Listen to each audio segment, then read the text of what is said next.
Number 6 is there. Do we put in minus 0.04, 0.42, or do we just put in the function? So real quick, f of x is 2x over x squared plus 4.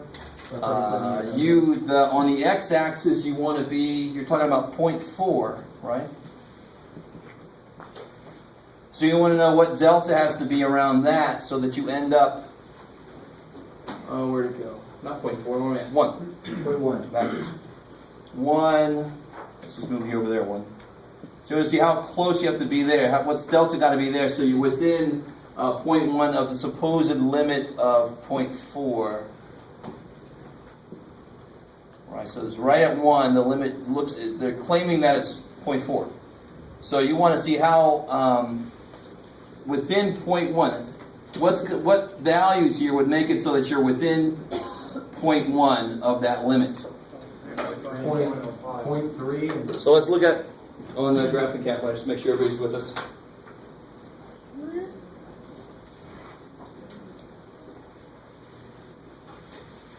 So yeah, so here, this would be, yeah, exactly, 0.3 and 0.5. So you're within 0.1. So here's epsilon in this case, they've given us is 0.1. Delta we're trying to figure out. The limit is supposed to be 0.4. Okay. How are we doing? Is everybody cool? And of course, what would you do real quick to check to make sure that that makes sense for the limit?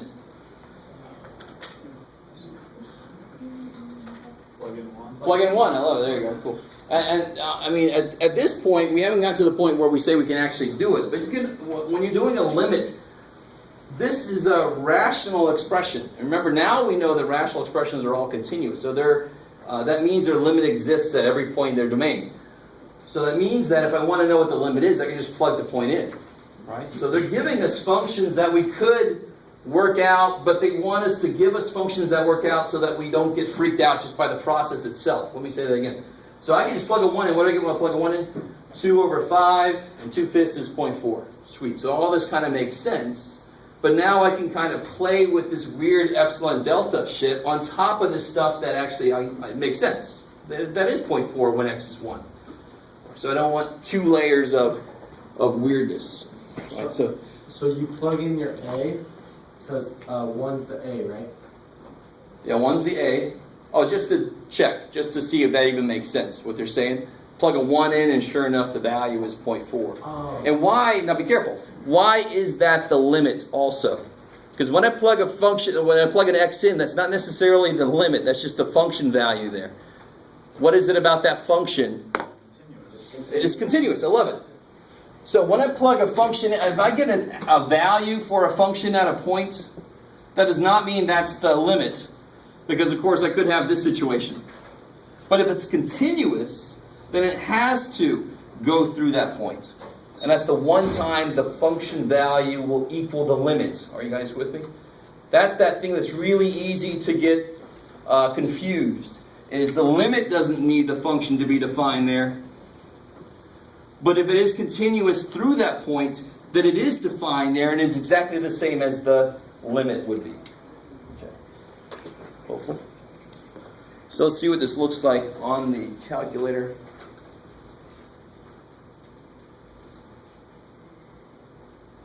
Yeah. So if we put that function in there,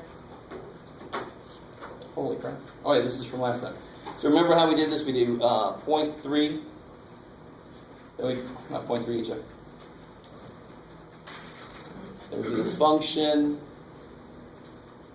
2x divided by x squared plus 4. Right? Yep. And then we do the other side. Here's that 0.5. And if I hit zoom 6, let's see what happens. Yeah, and of course that's a bad thing to do. So I know what I want my window to be. I'm going to go -1 to 1. Why not? No, on the x scale, sorry. On the x's, I want to go -1 up to, let's say, 3. And then On the y, I can go -1 to 1.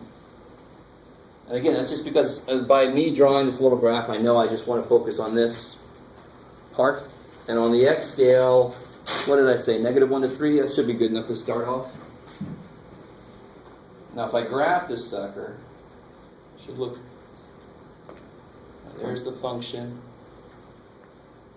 There's that. Cool. And...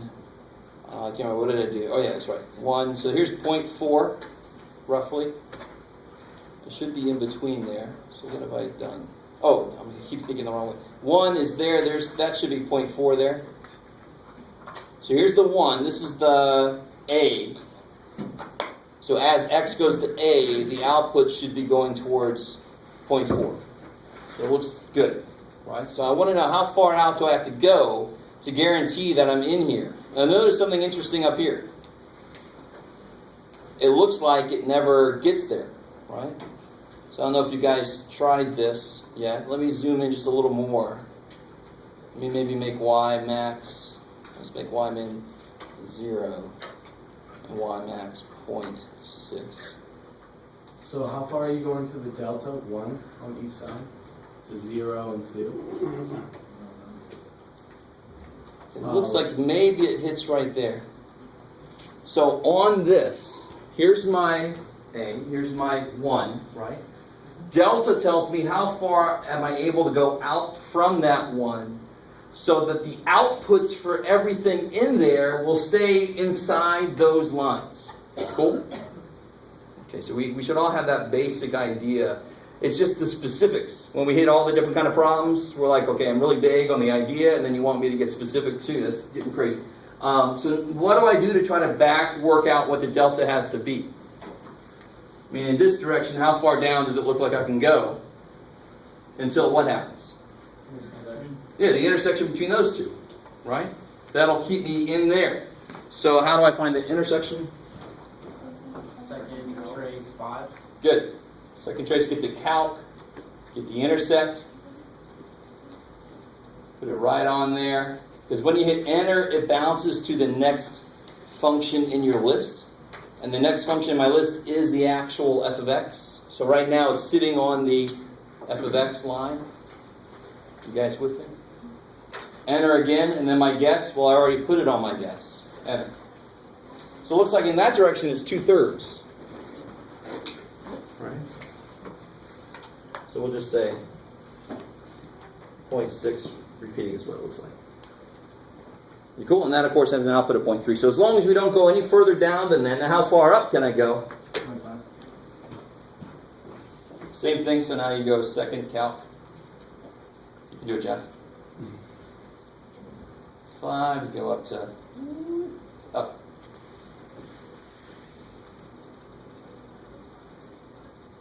Okay, so if I just destroyed myself. Those two are what I want. Y2 and Y3. Good. So there's Y2. So that's what I'm doing. I want to make sure that I stay, when I hit enter, it's going to bounce to the next one in line, which is the third one, which is that upper limit. Hit enter again, the guess, I'm already there.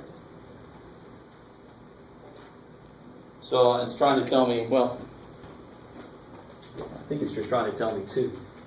But we'll say there.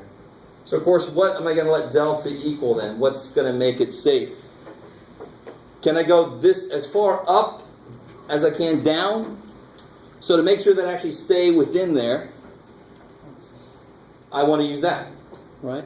So it's about 1/3. Delta's about 1/3. Is that cool? Because 1 minus 0.666 forever, how far away is that? 0.333, so it's about 1/3. You guys kind of with me? To be conservative, to make sure that we stay in there. I can't go 1 down because that's lower than what would keep me in those. So I always pick the smaller option. So that I make sure that I always stay inside. I don't care if I'm more inside. That's fine, right? I just got to be inside. So I always pick the smaller side, the smaller distance. Does the echelon range always have to be within the function? Epsilon is always related to the y-axis, the outputs. Is that what you're saying? Yeah. Yeah. And remember, I think we the very first example I showed, I gave us delta, and then we worked out what epsilon was. right? In order to be conservative then, we actually picked the larger one. I don't know if you guys remember that. So it kind of works out. If we're going backwards, we pick the smaller delta in order to be sure that we stay in there. You kind of with me? About 4 of you guys are with me. All right. We've done this kind of thing before, and all we want to know is, this is my cage. This is where I want to keep my outputs in. So all I have to do is find out where does it actually hit. So it's not my center, but my 1 is here. I can go that far down that way and this far up that way. And whatever I designate has got to be plus or minus. So I'm not going to designate this as my delta because that's going to take me too far down.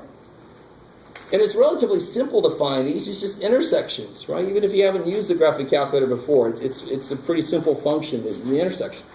I was a little worried. Now here's the funny part. If that actually had not touched, then this delta would basically be, well, if it always stays in there, it would be like infinity. But you still pick the smaller delta, who cares? You would still pick the 0.6, so the delta would still be 1/3. Is everybody with me on where 1/3 came from? I get the idea of the brackets and stuff. I'm just not sure about the absolute value and stuff and the limit. Okay, I get the brackets, the delta. Oh, so the absolute value is only there. Sure about the formula. The only reason the absolute value is there is because it's got to be in both directions. And if I do 0.4 minus 0.5, that ain't 0.1. This is negative 0.1. So I have to use absolute values when I'm talking about distance in mathematics, right? When you were saying the limit is 1. No, the limit's 0.4. I was just relying on my memory. It was bad. So the limit's supposed to be 0.4, and the input we're talking about is around 1. Right, that's our A. That's what we're approaching. So as we approach 1, we should be approaching an output of 0.4. Okay. Cool. And it actually might make more sense with what we're going to talk today about infinite limits. And then I can come back and talk about this. If that is supposed to be a limit, at some point you're supposed to get close to it. Right? And that's really all this is saying, believe it or not. It's very technical. It's very strange. We're not used to it. But all this thing is saying is at some point, some inputs you plug in have got to get you close, arbitrarily close to what the limit's supposed to be. If it really is the limit, then you're supposed to actually continue to approach it. You must continuously get closer to it. So somebody can always push this in, and I'm always able to find a range of inputs that will keep me that close. That's the whole idea. And that's what limit means. For a limit to exist, I must approach that output at some point. Okay. And it's the same way for if they give you the delta and you need to find the epsilon? Yeah, I don't think that gave you any problems like that. That was where I started because it's a good way to we're used to plugging stuff in. This is kind of the opposite. This is working back to see what gives us this output. So I think the very first example I gave was I set up the neighborhood around an input. And then I was trying to show how that sets up this range of possible outputs. Yeah. Okay, the one that's more interesting to me, somebody asked me this problem. This is a problem that I always, if I don't hear a question on this problem, I get a little worried. But there's a problem in the homework that looks like this. That was my question. I was waiting. All right. Done with this. And this is and the analogy I was trying to give them is when you first teach algebra students about the special cases of lines, like x equals 7 is a vertical line and all that kind of business. You still have them trying to force it into this, and that's of course where they're going to freak the hell out. Special cases always mean that it's not going to quite work as nicely as it's supposed to. But it's actually supposed to be even nicer than that, because that's a special, x equals 2. Bam, I'm done. I don't have to do any of mx plus b shit. I can just graph it and I'm done. This one is almost too easy to try to even force into that. If my function is always c, so there's my function. And I've got this point A. Were they more specific on that? No, just good. Okay, good. That's exactly what they said. Oh,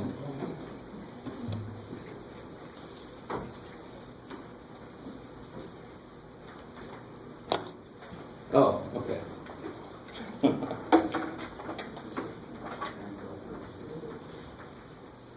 So it was this problem here, not continuity, here. There it is right there. So it says use the epsilon definition, epsilon delta definition. So if we try to force this in, this might be a decent one to at least get the form down. Should we face it this way? What's my f of x? C, I like it. What's my a? A, I love it. So they were specific. I don't have to worry about it. What's my limit supposed to be? C. So what I want to show is given epsilon greater than 0, when x minus a less than delta, then yeah, good. F of x, so c minus c less than epsilon. So we start here, and you immediately see something that makes people either just stop in their tracks. What? What is that? Yeah, 0. 0 less than epsilon.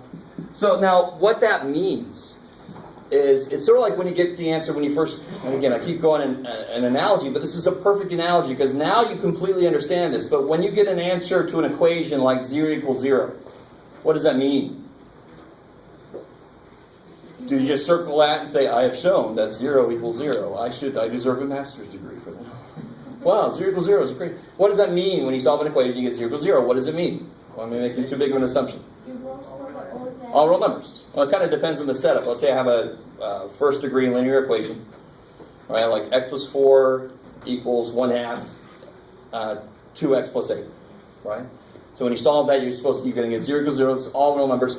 So you have to know how to interpret what you see. So here, we normally kind of do this and we've set up what delta has to be based on what we end up here.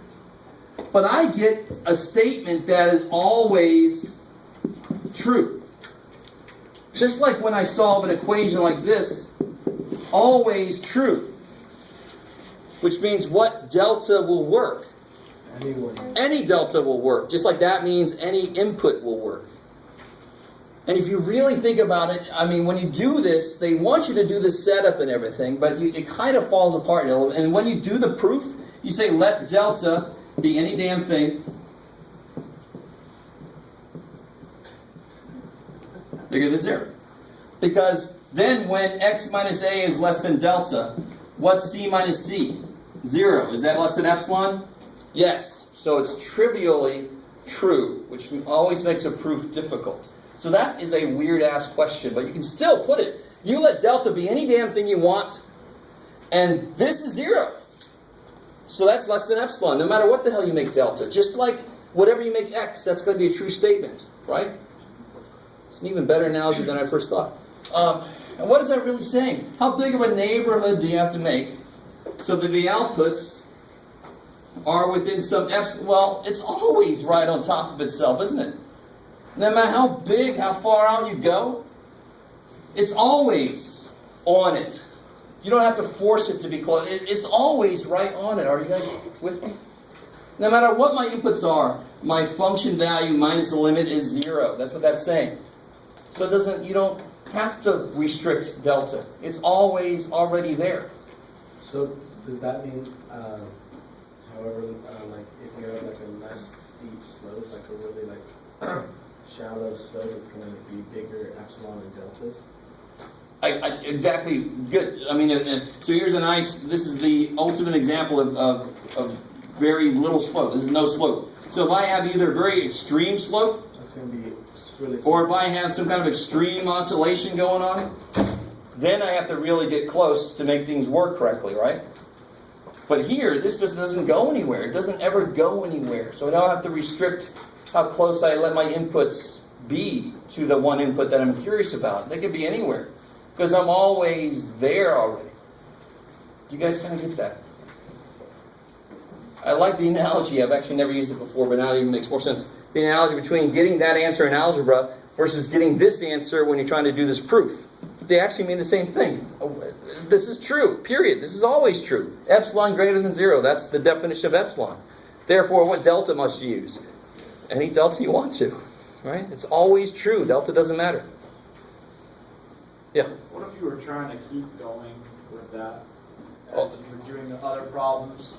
So like I got 0, 0 is less than epsilon, and then I added a negative a to both sides, then I added a positive x to both sides, and that was my delta, and then I plugged that back in and I like it. And you know why that's fine?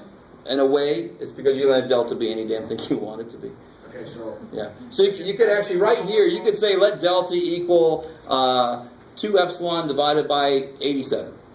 I mean, technically you can make delta be anything you want it to be, but I really want you to realize that there's no specific answer that it has to be. okay, And it's because of, like this situation, I realize I can make delta be whatever. So this is the proof. Let delta be any damn thing. Greater than 0. If you're writing that for somebody other than me, you probably don't want to say that. Then when this is true, that's trivially true. Doesn't depend on this. That's the trick, right? Just like this equation being true does not depend on the value of x. It's trivially true. Does that jive? Is that... Right, I've lost some of you guys that were shaking your head earlier. Shit, I've talked a little too much about it. Any other questions from homework before I... Yeah.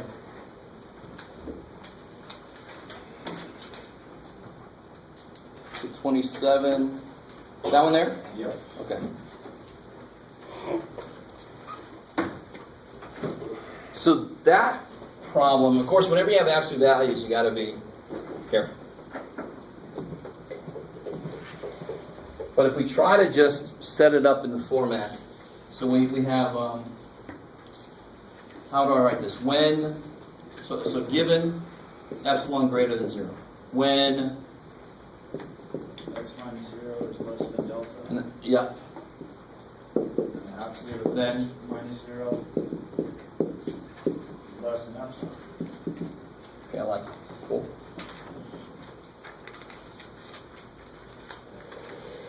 So if you think about this, the weird thing about the absolute value is, I don't know if any of you guys really even thought of this, but I mean, here's your limit. So when you set up this neighborhood here, your epsilon neighborhood, this side is sort of not even needed to be there, but it's just there just to make it on both sides of the supposed limit. Right? So I don't know if that even entered anybody's mind. So if I try to start setting up the back story here, that would be this. So I get the absolute value of x is less than epsilon. Right? So then what do I want to let delta be? What's the absolute value of the absolute value of x? No. So not. But I can do one thing to it. In general, the absolute value of x is not a single thing. It's x or negative x, depending on what your inputs is. Inputs is? I like that. Right? Is this cool? So when I say what's the absolute value of x, nobody say x. You say, well, dude, tell me a little more about the situation. Or you say it's this or that. I don't know yet. But what's one thing I can do the absolute value of the absolute value of x? Yeah, thank you. Okay, so that's the absolute value of x. Right?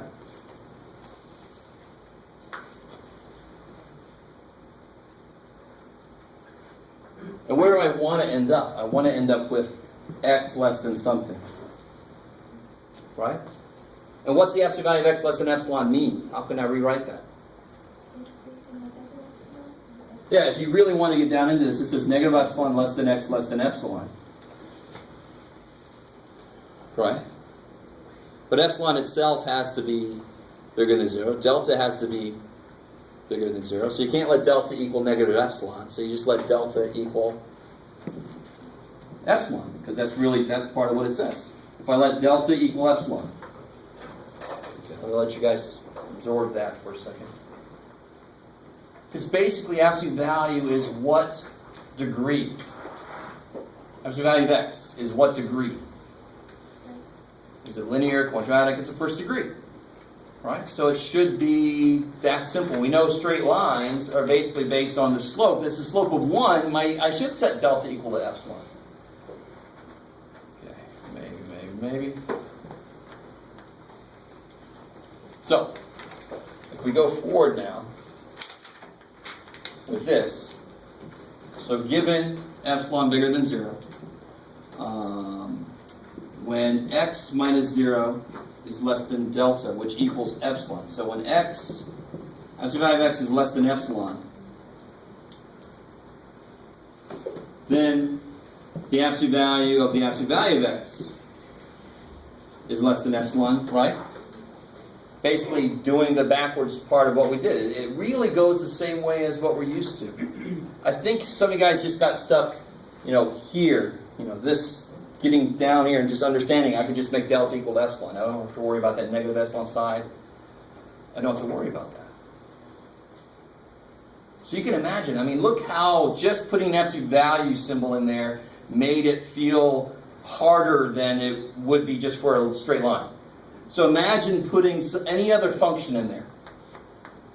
It immediately makes this work so much harder. It's crazy. The level of difficulty rises like insane. So that's why we almost have to put 2 easy problems down here for you to really buy into it. You kind of get the shortcut. If it's 2x, I make delta equal to half epsilon. I'm done, really. It's almost too easy, but the minute I try to make it any harder, it's like, holy shit, that's hard. But this is just the best that can be done possibly to make it a little bit harder, but actually still not hard at all, because it's still basically a straight line. It's just a straight line with a kink in it, right? So this is basically done now. So if I start here, given epsilon greater than 0, when this is true, then this is true. Proof done. If you circle the bottom 3 equations there, and say that's your proof, is that correct?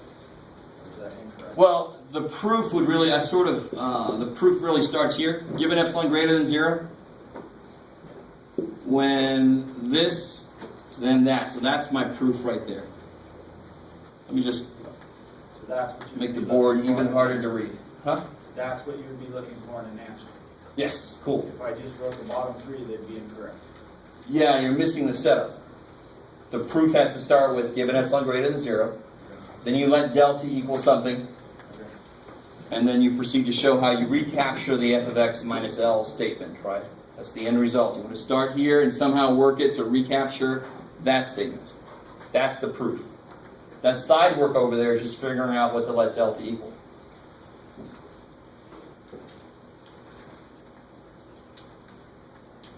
Maybe. So if it would have been the absolute value of 2x, I would have let delta equal half epsilon. Yeah, epsilon over 2. I love it. It's still just basically a straight line. Maybe.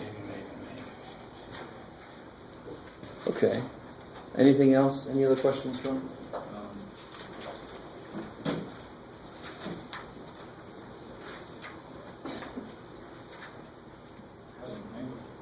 Number 10 on 2.3.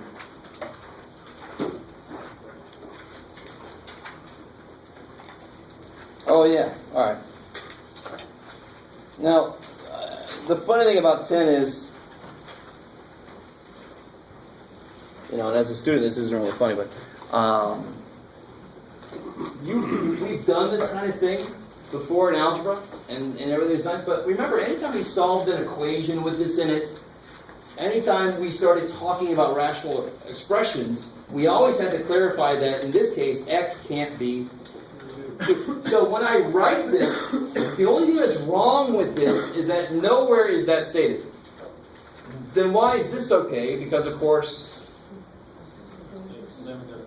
the limit doesn't allow x to equal 2. Right? The limit says everywhere except the 2, this is this. And because the limit inherently doesn't let it get to 2. Right? And that's one of the useful things about limits. It lets us investigate something really close, just not at that specific point. Okay, cool. And before you took this class, you had no idea you wanted to do that. You're still not sure about it right now, but we'll see. I'm excited because today we're getting into like what I call, you'll hate me when I say this, what I call real calculus. This has all been building up We haven't done really any calculus yet, to be completely honest. If you really, and it's not just making you feel bad, like, holy shit, this is hard, man. Well, this is different. You never heard of limits before, really, unless you had a pre-calc teacher that said something about it, right? So let this be hard, but it's not really calculus. We're going to do real calculus today. I'm not sure what number in the book it is, but that's one more question. Because it was off the online thing, so it's different.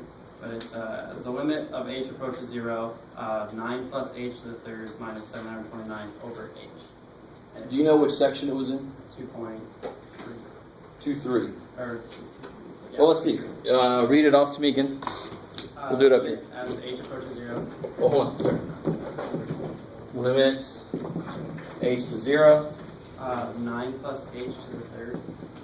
Probably 21. Oh, not quite.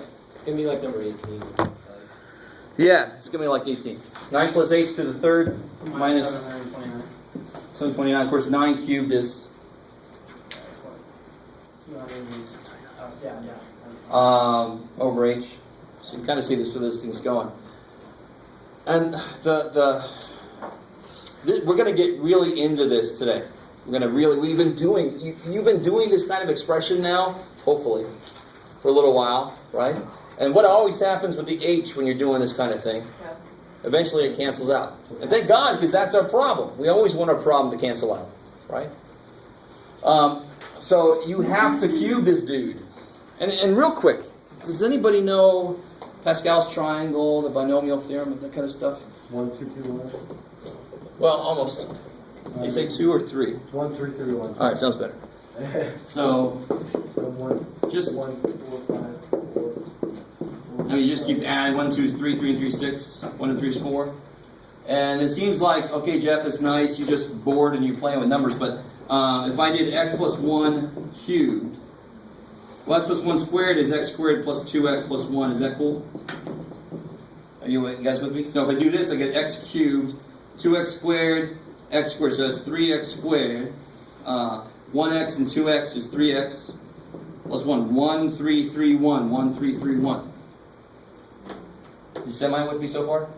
So of course, x plus 1 to the fourth would just be x to the fourth plus 4x cubed plus 6x squared plus 4x plus 1. Okay, that's neat. So when I have something like, let me write it the other way, or h plus 9 cubed, that should use those coefficients. But notice how, I mean, when I put a 1 in there, everything's a little bit easier. Well, what's really going on in the background is I start off with a bunch of these, but when I go down to x squared, I have 1, 1. X to the first, I have 1 squared. No x's, I have all 1s. It kind of goes like that. So let me show you what would happen here. I would start off with h cubed, 1 h cubed, plus, now I have h squared, so that means I have to have, if I have 2 h's, I got 1 9. Times 3. Plus. Now I'm going to be down to h, which means I have 2 9s. 1 h, 2 9s. So 81 times 3. Plus 9 cubed. I have no h's, all 9s, and I got a coefficient of 1 at the end. It's decent to look into, right? Because eventually you're going to have fourth powers and stuff, and I really wouldn't want us wasting time doing that. It's just quicker to do it this way. How many of you guys have ever seen that before? Not many. How many guys have just now seen it and sort of feel like you might be able to understand it if you do another problem like it? Okay, 4 more people. All right. So real quick, if I had, bear with me for a second. If I had 2x minus 3 to the 4th power. Just bear with me, because this is useful. Here's what it really happens. So I'm on here now, right? I'm here. So it's going to be 1 times 2x to the 4th, and I have no 3's. I start with 4 of the first guy and none of the second guy.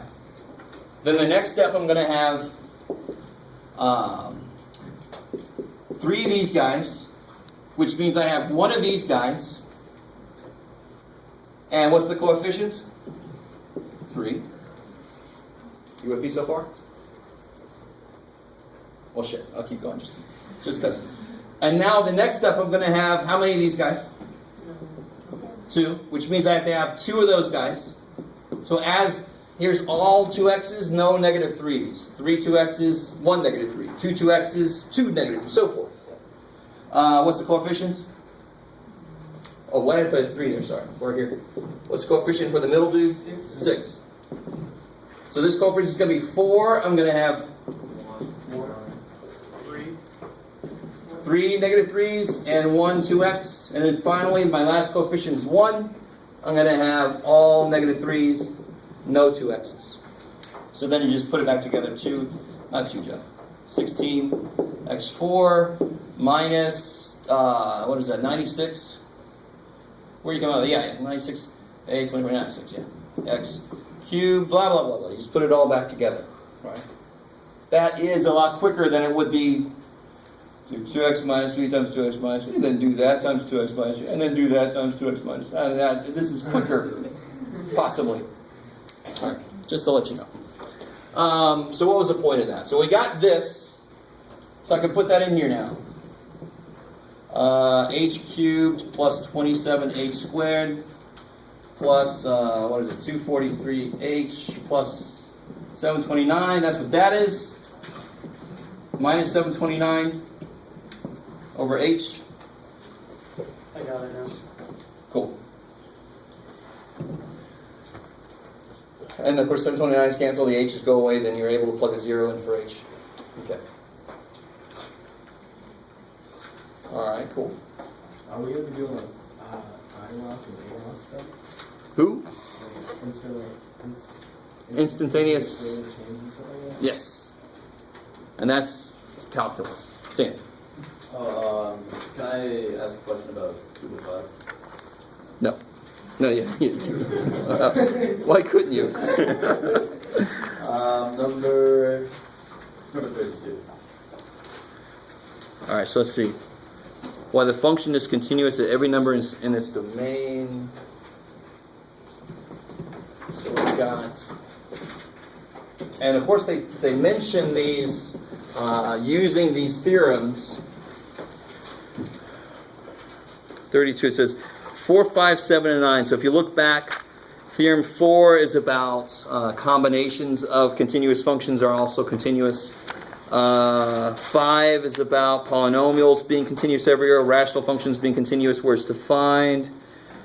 Oh, what else does it say? 7 is actually the more general one. It says polynomials, rationals, roots, trig functions, all those, etc., etc., etc. Those are all continuous everywhere where they're defined.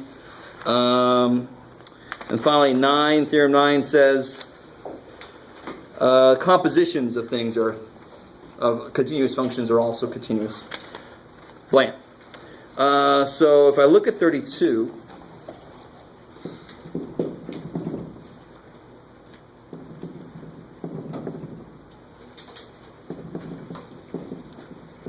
okay, right, and if you want to, well, I don't know if I'd say you have to do this. It's enough to me just to point out how things are put together. So I know that compositions of continuous functions. So what are my continuous function pieces that I see in here? So 1's obviously continuous. It's polynomial. Negative r squared is continuous. It's polynomial. What is this officially then? I know e to the x is continuous. So what is e to the negative r squared? What the hell is that thing? What would you say it is? And you're all like, I don't know what you want from me with that question. It's a composition of functions. It's a function inside of another function. You with me? I know that's kind of a weird question to ask, but it's a function inside of another function. They're both continuous. So this composition is continuous, added to a continuous function. So this whole thing is continuous, and that's inside of, it's a composition of functions. This is continuous, that's continuous, so the whole damn thing is continuous. So somehow you need to write all that down. Yes. That wasn't inverse tangent, that would no longer be continuous, correct? Tangent's continuous. All the trig functions are continuous on their domains. All the inverse trig functions are continuous on their domains. Be careful. That's the key. On their domains. Right? And that actually is more important than saying if you have a hole anywhere, you're out of the game. That's kind of a little too extreme. Right? So tangent, you're thinking, it's got a lot of problems, obviously. Got an infinite number of problems in a way. But it's basically like an infinite number of little cube functions, right? So each one of them should be in its own right continuous. So it's continuous on its domain, so it doesn't even worry about the pi's or pi over 2's. Is that cool? Okay. Maybe. All right. You show us 45 for this? Oh, yeah. Thank you. So is that cool? So be a little more specific than saying everything in there is continuous, so screw it. Say that's continuous as polynomial, it's composition with E, that's continuous. Kind of work it out. Kind of work it backwards. I don't want you to write a whole page to me, dear God, because I'm not going to read it. But something quick that's not too quick.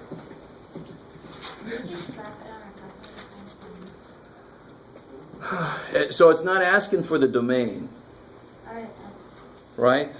It's not asking for the domain. Oh, yeah, it is. It is asking for the domain.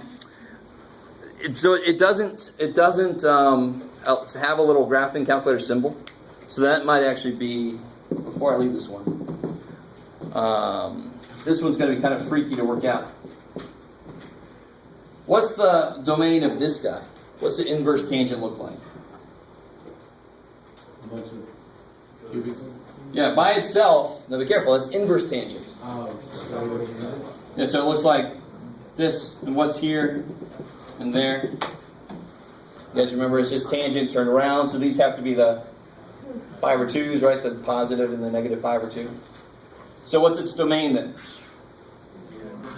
All real numbers, cool. So that has no problem. Anything in here have a problem? Like, what do I mean by problem? Is there like a 1 over 1 minus r, so r can't be 1? Is there a radical in there? No, this is polynomial. This is exponential. Its domain is all real numbers. This is quadratic. Its domain is all real numbers. You with me? So there's nothing in there that's got a problem somewhere. If it was tangent of that, oh shit, I have an infinite number of problems then, don't I? Describing my domain would be a little more hard. And then I have to figure out when is this equal to pi over 2 and negative pi over 2, and oh my god, screw that. So thank God they put that inverse sign there. why would you have problem if tangent was in there? What were you saying? You'd have that. Because then there might not, in this case, that might, does it equal ever pi over 2? That's the question I'm asking, right? And since this actually, what does that do? When r gets bigger and bigger, what does that piece do? It's smaller and smaller, so this internal part is approaching 1. The limit as r goes to infinity is 1. You guys with me? And actually negative infinity also because it's squared, right? Is that by itself cool? I've gone way beyond the scope of this problem, but if this were tangent, and if there were places where that equals pi over 2, or negative pi over 2, or any multiple of pi over 2 that isn't a whole pi, why would that be a problem? As far as domain is concerned. This tangent can't handle pi over 2 inputs, right? Sine over cosine, cosine pi over 2 is 0, so it can't do that. But, so that I have to set that equal to that, and then I have to, oh my god, and then I might have to, then I might want to be able to use my graphing calculator. But, I have that. That guy has no problems. That guy has no problem. That guy has no problems. No problem. So what's my domain for this weird-ass looking function? All numbers. If you graph it, you can see that I don't know what the hell that thing would look like. It's got to look a little bit like this somehow, but it probably, at some point, it's going to approach whatever the hell. It's probably going to look a lot like that. That's freaky. Maybe just reflected on that side. Does anybody graph that thing? Okay, now I'm curious, but we won't waste time.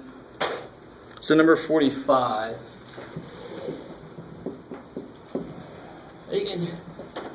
Real quick, do you guys, when they ask you about domain, don't immediately freak out. You're like, shit, man, there's like E negative, there's inverse trig, How the hell am I going to work with that stuff? All domain asks is, what are the restrictions? If you look at it like that, you're like, nothing has a restriction in there. So that's easy. Domain's all real numbers. There's no restrictions. I can let R be whatever the hell I want it to be. It's not going to freak any of this out, right? Because every piece of this has no problem anywhere. Easy question, not hard. Ugly function, domain is easy question. No problems anywhere. 45. I like this problem. Which normally means some of you guys might not like it. Listen.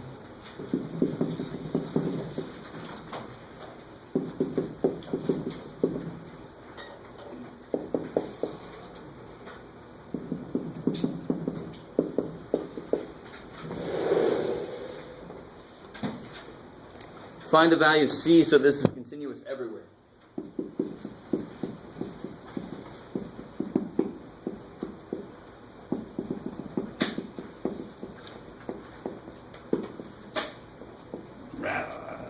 Negative infinity to infinity. Yeah. That's everywhere.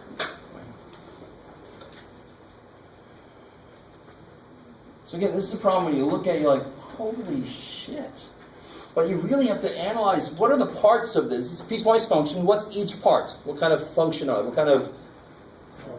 They're polynomial. So each of them are cool on their entire domain. So the only place that this could possibly have a problem is a 2. Alright, so that completely made this much easier. Now I can focus on what the hell's going on at 2. How do I make sure this is continuous then? What do I need to have happen? They have to equal each other at 2, so that I don't end up with some jump discontinuity, right? When the other guy takes over, I want to equal what the last dude was at that time too, so that they connect. So what is this at 2? What is this at 2? 4C plus 4. And that better equal this at 2, which is 8 minus 2C, right? So at 2, this wants to be here. Now I know officially it can't be there, but that's where the open circle would be. And at 2, this is this, and if I make them equal to each other, this guy will fill in that open circle, right? Aww. Oh, yeah. Sweet. So then, now you saw that. I mean, that's kick-ass. You can't, that's awesome. Right, solve that thing, you're done. So that, the bottom one will fill in the top one, right? Yeah. Exactly. Because he'll have the open circle. And So he's if they both had just the greater than sign, or... well, then the continuity would be screwed from the beginning. No, The question would be, why can't you do shit to make this continuous? because they're... Because it will always leave 2 out. Yeah. There's always going to be open circles. So screw. Here, since it's equal to, I can fill in it so that the road would be continuous. I won't have people having to carry their cars If across. the top one was equal to 2, it'd be pretty. It'd be just as sweet. It'd be the same thing. Yeah. Exactly. So then solve that, you're done. Yeah. Can you just go over the intermediate about, like, what's it called, the intermediate? Oh yeah. Where is that at? Those are like just the last 2 problems on the homework. Anything on that? Which section? Oh, it's 2.5. 2.5. Okay. So all the intermediate value theorem says, and it starts on page 125. And then 54 and 69 are kind of like based on that. So let me show you what that says. We'll do a specific example. So it's theorem 10. So it says given f is continuous. So I mean that's the whole point. The whole reason this works is because f is continuous. So if I know that f is continuous, this is the intermediate value theorem. And A, B, so we'll just put it over on the positive side just to make this easier for me to draw. A and B could be anywhere. And I know that, yeah, N is any number between FA, so let me set up FA and FB. So I've got this and I've got this. And let N be any number inside there.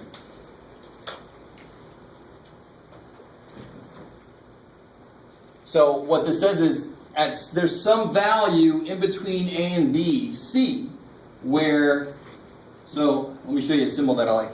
There exists, backwards E is there exists. So there exists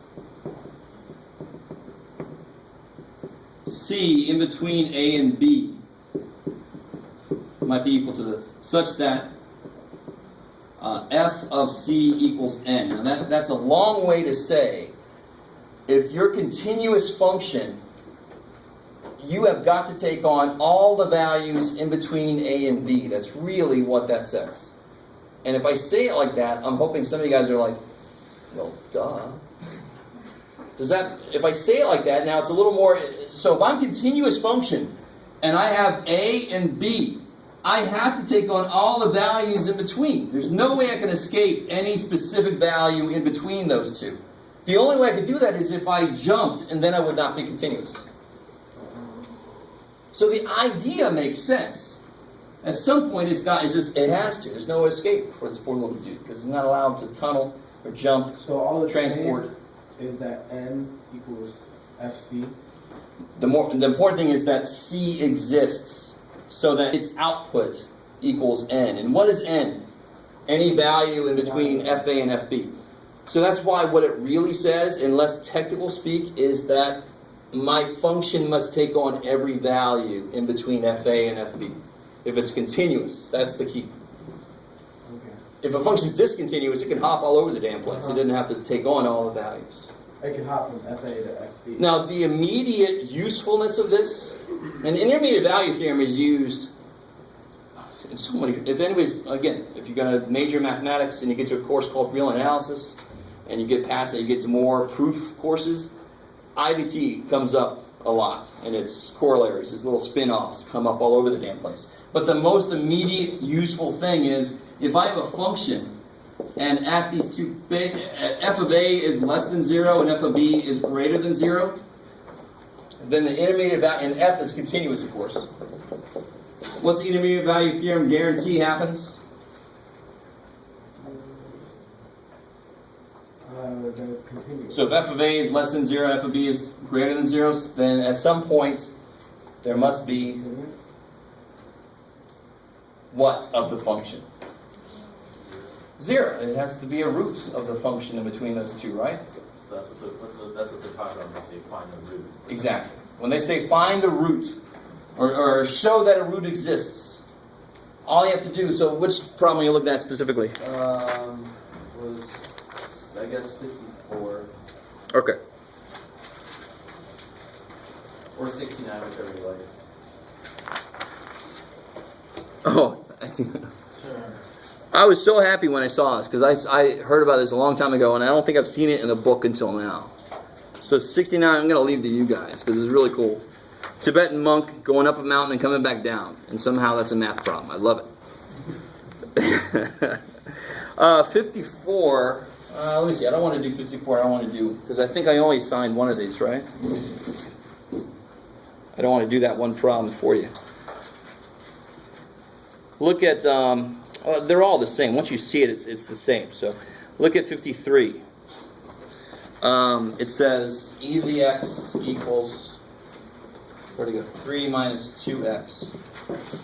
So it says show that there's a root, show that there's a solution, is that what it says?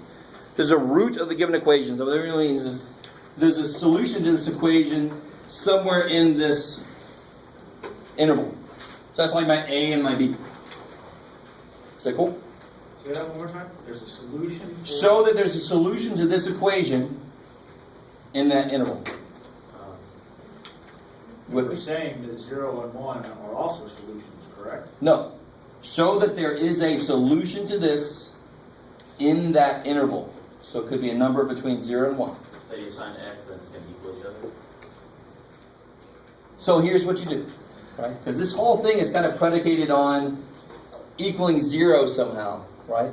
So all you do is you suck those over.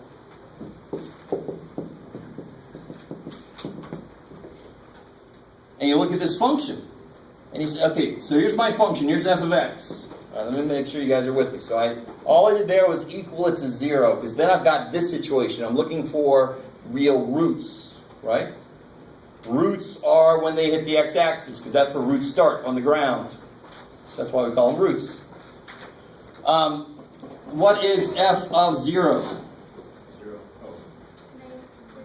Almost. Careful. E to the 0 is, and that's such an evil thing.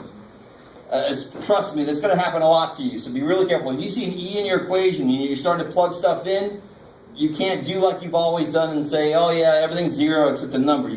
That's 1. So f of 0 is 1 minus 3, negative 2. What's f of 1? E plus 2 minus 3, right? E plus 2 is bigger than 3, so that's bigger than 0. You can plug that in your calculator, see what it is exactly. What is that exactly? 1.728, blah, blah, blah, whatever. You guys semi with me? A little bit? Is this continuous function? Hell yeah, because it's just a combination of continuous functions, right? So that's continuous. At 0, it's negative, and at 1, it's positive. So what must happen between 0 and 1? It must cross the x-axis, which means it must have a root in there. So at 0, this is negative 2. And at 1, this is 1 point something or other. So, and since it's continuous, at some point in the middle, now this problem has nothing to do about solving the equation. It doesn't say that. It says show that there is a solution between 0 and 1. And sometimes that's good enough. I just know somewhere, I don't know where the hell it is, I know at some point, this is whatever the hell it does, whatever weird shit, of course I can't do that, but whatever weird shit it does, it's got to eventually hit the x-axis, right? Now, of course, you can graph the damn thing, just look at it and say, yeah, it does. But using intermediate value theorem, that's what it's all about. Okay. So all it's saying is if you have a continuous function that goes from here to here outputs, you have to take on every output in between. Of course you do. If you think about it, it's like, well, duh. But the usefulness is when I kind of make it like this. One side negative, there's a sign change. And when you do your graphing calculator, sometimes it'll have an error, it'll say no sign change. And that's why it's using intermediate value theorem to find roots and such. Maybe. So then, is just by showing this work and showing that one's negative, one positive, That's it? that's the answer we write on the test? That- We got to graph it and show that it actually crosses that. No, if I say use intermediate value theorem to show that there's a solution to this on this interval, Uh-huh. you do that, you're done. Okay. You know, at the end you say, therefore it must take on the value of 0 somewhere in between. So set it to 0 and then plug the two numbers in. Yeah, it's silly. I know. But when I pull this over and make it relate to 0, I'm making it this. And making these relate to 0 very often makes it easier to do. If I didn't do that, no, I don't want to do that. This is crazy. But I make it a single function, so then I can look at it more like what the intermediate value theorem. It talks about a single function, not two functions. So I just pull that side over. Single function, I can work with it.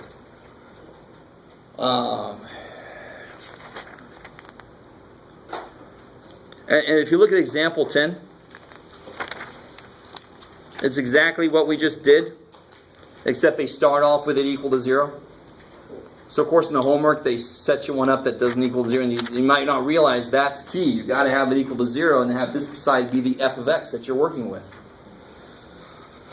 Okay, maybe. Alright. So let's get back into 2.6. Ready. Okay.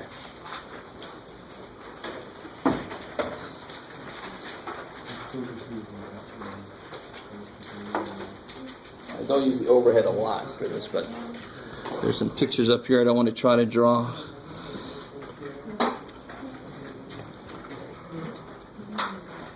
And we did a quick, I think last time we did a quick little preview of this. And we were talking about the inverse tangent. Of course, we talked about it earlier today. So this is a good example of a limit at infinity. And I also discussed what part of pre-calculus did you talk about letting my inputs get really, really big? What did that feed into? What part of pre-calculus did you talk about letting the inputs get really big, and what happened when that happened? There's actually at least two parts. Talking about horizontal asymptotes, right? Or more generally, end behavior in general, right? As x gets really big, what's my end behavior? One possible end behavior could be there's a horizontal asymptote that I approach. So, like I said last time, a lot of the kind of work in here is going to look a lot like, in fact, look at this problem here. Right there. That is an easy pre-calculus problem. 3/5. Yes. Now look at the work involved. Now, hopefully your teacher showed you this and didn't just say, it's 3/5, I'm not going to tell you why. But here's why. Here's the why. Eventually you get down there. So if you divide by the highest power of x, you end up with all these little pieces that go to 0. You with me? As x gets really, really big, what does 1 over x do? Goes to 0, right? Gets really, really small. 2 over x squared just gets small even faster. Right? So you're left with 3/5. I mean, that's really all this work here is saying. So personally, we've already gone through this. If they give you a problem like this, just say that the situation is the ratio of the coefficients. You've already gone through the explanation of why this works. The nice thing is it's kind of marrying what you've already done with this new term, the new symbols that we use. Right? The limit as x goes to infinity of this. We know it's 3/5. So what's the limit as x goes to infinity? Well, let me see if they give me one. Get out here. Go ahead. Here, number 16. 0. Yeah, what situation are you in? The bottom power is bigger than the top. So the whole thing's going to go to 0. Right? And again, this is kind of predicated on the fact that you've done this and remember it and you're okay with it in pre-calculus. So when you did rational expressions and you had to graph them, what was the first step you really did? Find out where your vertical and horizontal asymptotes were, right? I don't know how your teacher taught you, unless you were in my class, and then I know how they do. But what you do is you just know there's 3 situations. Either the top is smaller than the bottom, goes to 0. They're the same, like number 18. They're the same. The highest power is the same. So what would that be? 2. 2. It's the ratio of the coefficients. Or the top power is higher than the bottom. I don't know if they have one like that. Yeah, they do. Number 32. Now, this is kind of interesting. This is going to negative infinity. What would that do? That would go to 0. Or no, that would go to negative infinity. The top power is higher. It's a 6th power, though. So as you put those negative numbers in, They go to negative infinity. all your numbers become positive at the end, right? So when you put bigger and bigger negative values in for x, the 6th power makes it positive plus 1. So it's going to go to positive infinity. So that's the one little thing you got to be careful about here is which infinity are you talking about? Is it going to positive infinity or negative infinity? Here the power on the top is bigger, so the bottom is not strong enough to contain it. You guys kind of with me? So the bottom is stronger, it's got a higher degree, it's just going to kill the top. It's going to go to 0. Top can't keep up with it. If they're the same degree, they're lockstep. So they kind of reduce each other to some finite number, like 3/5. If the top's higher than the bottom, the degree's higher, the bottom can't contain it. It goes to infinity. And of course, in pre-calc, the nice thing is we're not going to worry about this, but what did that lead to? What kind of asymptote? What is it? Slant asymptote. Oblique. Or oblique, depending on your teacher. Slant asymptote, right? Does that sound familiar at all? Yeah. If not, then I will track down your teacher and beat them. Yes? I forgot this, but if the limit's always going to positive infinity, and you like have x to the 6th over x to the 4th, is it always like whenever it's going to positive infinity, is it always going to be positive infinity, or do you need to look at what the x power is going? Well, if this would have been a 5th power. And let's say it's going to infinity. No. Let's stay with it exactly what it says. The only thing I'm going to change is the 5th power. If it's a 5th power and I plug negative numbers in, the 5th power is going to keep them negative. The 4th power is going to make them positive. So overall, this thing is staying negative. So it would go to negative infinity. Got it. That's the kind of value. So you know it's infinity. But You just got to it's think for a negative second, or which positive. infinity are we talking about? Positive or negative? Shot. And all my inputs are negative, but the first thing they do is they become positive. So that's why the end is positive infinity. Is that? We Is that know cool? it's infinity because The top power is higher than the bottom. The X to the and if it was 6, x to the 6th over x to the 5th, it would still be positive, so the 6 still greater than the 5th. But it would, so it's still infinity, but if that's a 5th power, my negative inputs stay negative, and the whole thing would go to negative infinity. Wait, I thought you just said the No, upper I know. value. Stay with me. Stay with me. So if the top power is higher than the bottom, you're going to some kind of infinity. Okay. It all depends. Which infinity is it depends on what kind of inputs and what they're doing at the end. So if you have a 5th power, your negative inputs would stay negative as outputs, right? And the top is 6, so that would. Oh boy. I like that. My book is like. That's enough of that, Jeff. What was that? You still have to take into consideration what the output of the actual problem is overall. And you've done this, now of course, if you've done enough homework to where you should be, you've seen problems like this where you have to consider what your inputs are doing to tell if it's positive infinity or negative infinity. Well, you've certainly seen problems like that pretty early in chapter 2, actually. Right? Now, if it was power 5 over power 3, Then the two negatives would cancel, you're back to positive infinity. Exactly, it's that simple. You have to consider it, but it's not difficult. You just have to take a second and say, oh, they're both even powers, all my odd inputs become positive, so it's positive infinity. Nothing major, nothing more than that. Okay, good, maybe. Okay. But always look at the biggest coefficients. Yeah, you've got your 3 situations that you've known since pre-calc, right, to tell you what kind of limit it's going to be, what kind of horizontal asymptote you're going to have. But then there's an extra added, if it goes to infinity, which infinity? To be more specific on that. Okay. And the only thing I want to show you real quick, I think I already told you, I'm not going to force this on you more than I already have, but just so you can see. If x gets really, really big, and there's a limit, that means that there's some number after which you will always be some arbitrary amount close to that limit. Now, if you think about it, if that is a limit, that's got to happen somewhere. If that never happens, that means that really isn't a limit. So, a good example is sine function. I think I put this up here before. Sine, does it have a true limit at infinity? It's contained, but does it have a limit at infinity? At some point, if you think the limit is 0, at some point does it get arbitrarily close to 0 forever? No. It always goes one away from it there, and then one away from it there, forever. So if it truly is a limit, there must be some number after which it gets however close somebody tells me they want it to get. Does that kind of... It's a little bit like my epsilon delta proof from before, but notice how there's no delta here, so it's just your epsilon. It just says, after this point, it's forever that close, at least.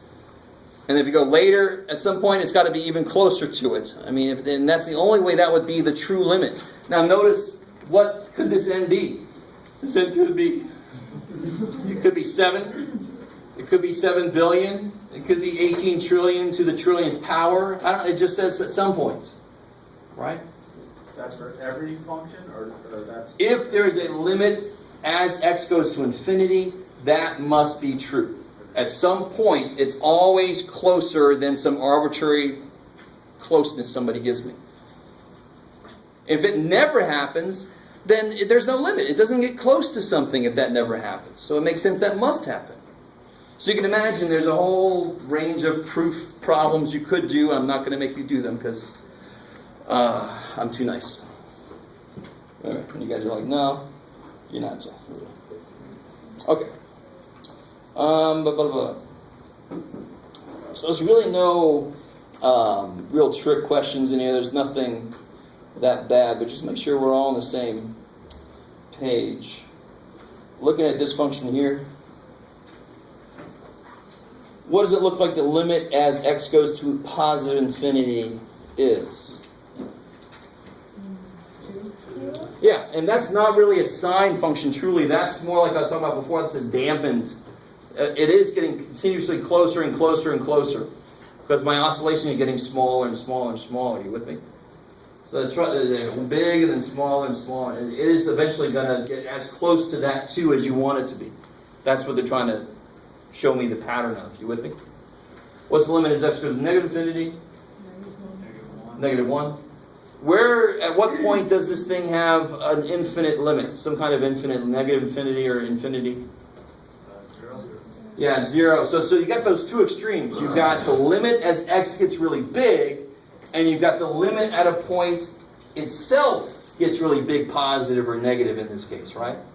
So people mix those up. Sometimes I'll get somebody tell me this. And of course, what are they assuming this really is? What would make this true if that was infinity? You with me?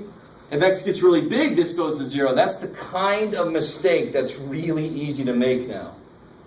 So you really got to force yourself to pay attention. Where is that x actually going? Don't just make the assumption, I see 1 over x squared, that's 0, yay. No, it's not, because it's going to zeros. The answer should be depends, is really the answer, right? If I say from above, then it would be infinity. You guys got it with me? So trust me, that's an easy mistake to make, is to see something and assume something and sort of not even pay attention to what this really says. Why would it matter if it was plus or minus? Are you relating that back? No. Okay. If I plug in a bunch of positive numbers, this of course is going to positive infinity. If a bunch of negative numbers, I thought you were still relating back to that. no, just the idea, like we were saying earlier, it depends on what my inputs are doing. Yeah. In this case, my negative inputs would be making it go to negative infinity. Yeah. Yeah. I was wondering does when you take the limit to 0, is it the opposite of when you take the limit to infinity? Or no? Not necessarily. I mean, definitely not necessarily. A parabola is a good example of that, right? Parabola could have any limit you want at 0. But the limits of infinity is going to always be infinity for a parabola, or negative infinity if it's down. You with me?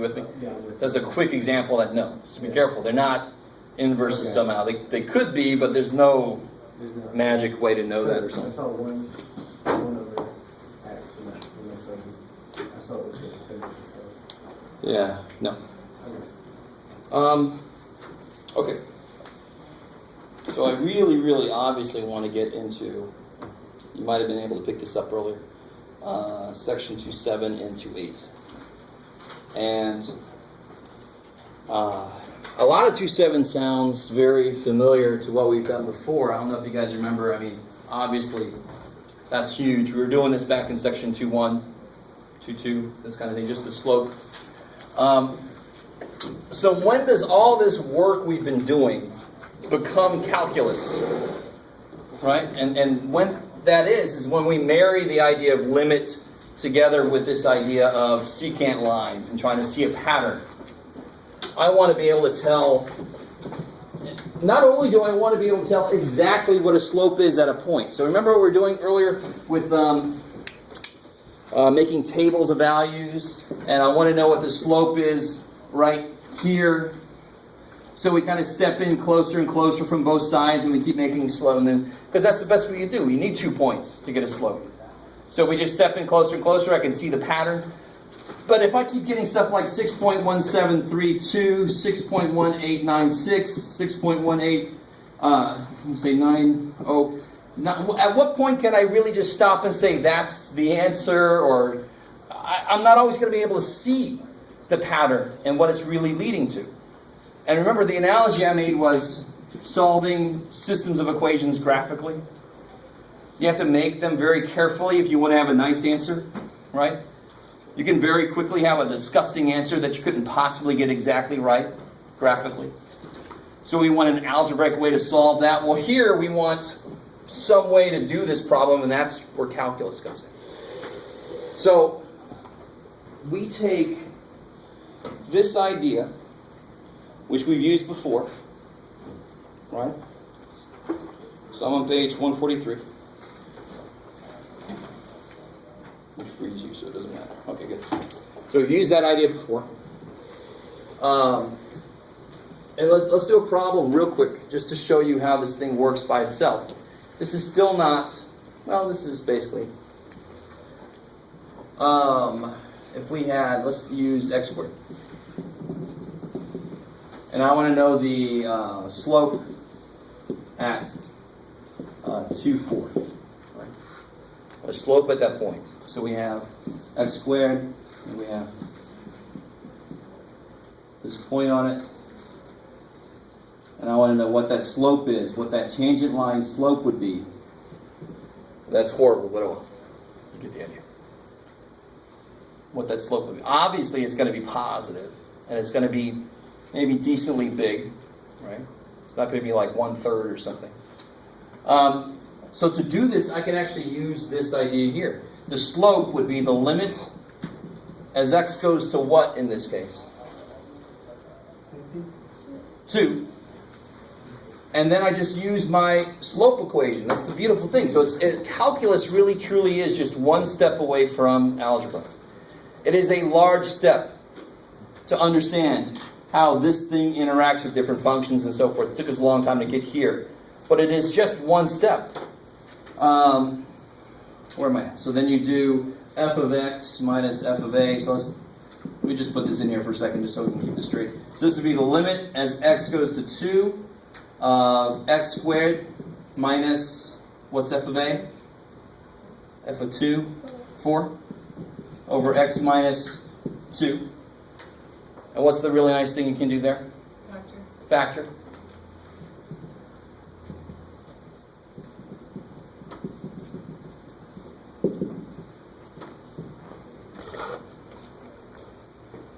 So those go away, so then that limit is 4. Because now I'm left with a polynomial, so I can go ahead and plug that in to get the limit. So the slope of the tangent line at the point 2, 4 is 4. So can somebody, so here's the thing. Do you remember those problems back in algebra when they said find the equation of the line that is parallel to 3x plus 2y equals 7 and goes to the point 1 comma negative 7? Do you remember those kind of problems? I can do that to you now. So what's the equation of the line? What's the equation of the tangent line going through 2, 4 to the function x squared? What do we already know? Slope. So we know the slope is 4. The point is 2, 4. So how do you get the equation? Point slope. You can do point slope. Y minus the y equals m times x minus the x part. So you get y equals 4x minus 4. Yeah. You guys with me? What's up? Is everybody cool? So the only new thing, and it's not even that new, is there's our slope formula, and all we've done, everything we've been doing through a lot of chapter 2 is getting to this point. Approach this and see what the slope is between the 2 points. I always need 2 points to be able to find a slope. Do I ever not have 2 points here? One point is the point 2, 4. Right? 2, 4. The other point is this one, and I'm letting x go towards 2. Do I ever not have 2 points? Do I ever actually get right on top of the other point? What is the limit not allowed to happen? Exactly what I just said. So no, we always have 2 points. That's why this process works. We can find a slope, because we do. The limit just gets as close as possible, period. So I can find exactly. I don't have to look at a pattern. Because I can't get close enough. Our calculator can't handle how close you have to get to some functions. Right? These crazy-ass ones that oscillate like crazy. This process would eat those for lunch. Because it doesn't require you to see a pattern. It just immediately goes there. Almost there. Maybe. So, real quick, just to hammer this home a little bit visually.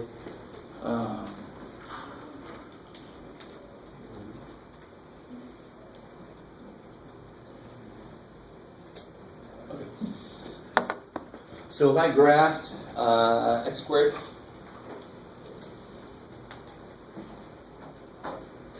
I graph 4x minus 4.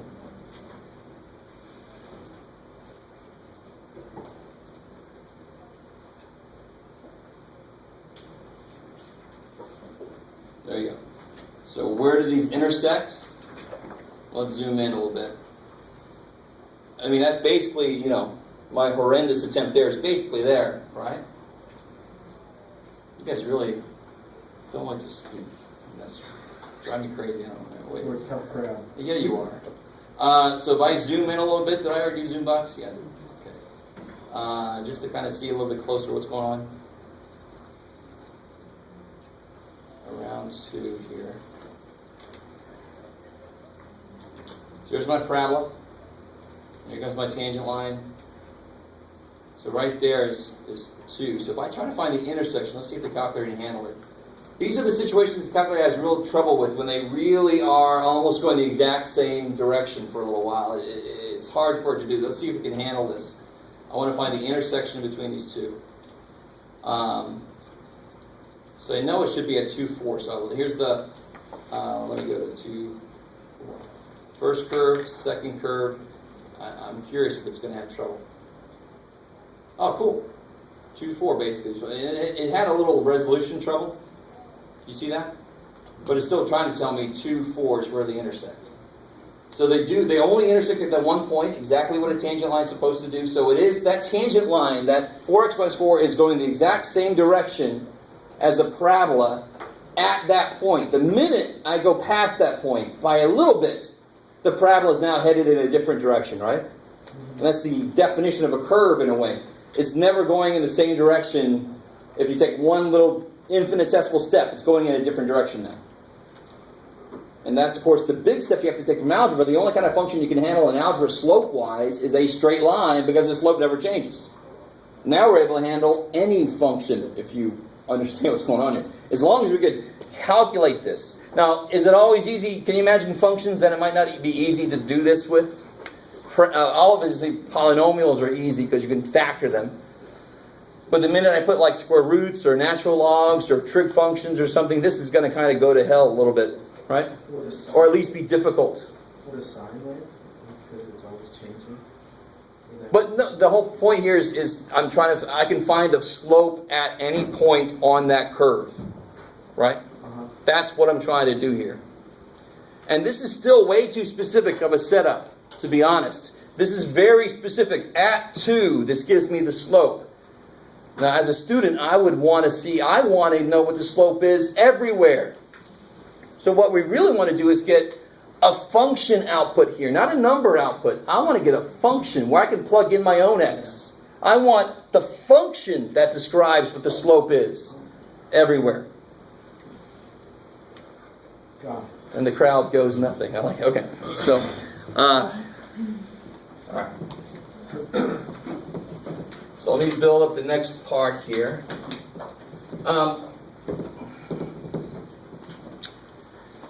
Remember, we had two kind of opposing things here. We had the one we just used.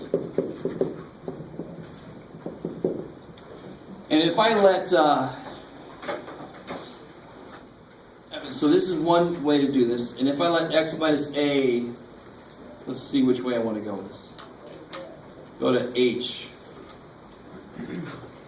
Then I would end up with this kind of viewpoint here. We've seen this before also. Oops. How do I want to say this? I forget. The other way to set this up is like this. And this is still being very specific. So here, this would be like where my 2 goes for this one. So this would be the limit as h goes to 0. So I have this and this are actually doing the same thing. This is setting up x and f of x. And I'm approaching it, actually, I'm sorry, a and f of a. And I'm approaching it by letting x get closer and closer to a. This one sets up, I've got my a and my f of a. But now I'm saying that I'm at a plus h. And here's f of a plus h. And I'm letting these points get closer. I'm letting h go to 0, which means those points are getting closer and closer. So they both do the same thing. So you can approach it either through this methodology or this methodology. And this is the one that actually works for more functions. This is easier for some simple functions. but this works. This idea is easier to tackle more difficult functions. So this is the one that you see done more often, is this approach. Okay. Why'd you erase the x minus a as approaches h? Because I was doing it backwards. It's actually, from here to here, it's easier to do what I was trying to do. But I had this first. These are the two main ways of doing this kind of thing. We've done this both ways. We've done it this way, and we've definitely done it this way. We saw a few of the Homer problems that had this. So for example, if I had, let's try one this way, and then I'll go to the more general approach. This is still very specific. This is still at a certain point. So if we had a function, let's try a little bit freakier function. 1 over x. Right? And I want to know what the slope is. Let's make it at -2. I want to know what the slope of the tangent line is at -2. So what's the slope at -2, comma, -1/2? And when I say that, I'm saying slope of the tangent line there is what I'm inherently kind of saying. Is everybody with the idea? Now let's try to do it this way. So what is f of a? And a, of course, here, -2. So what's f of -2? -1/2. And what's f of -2 plus h?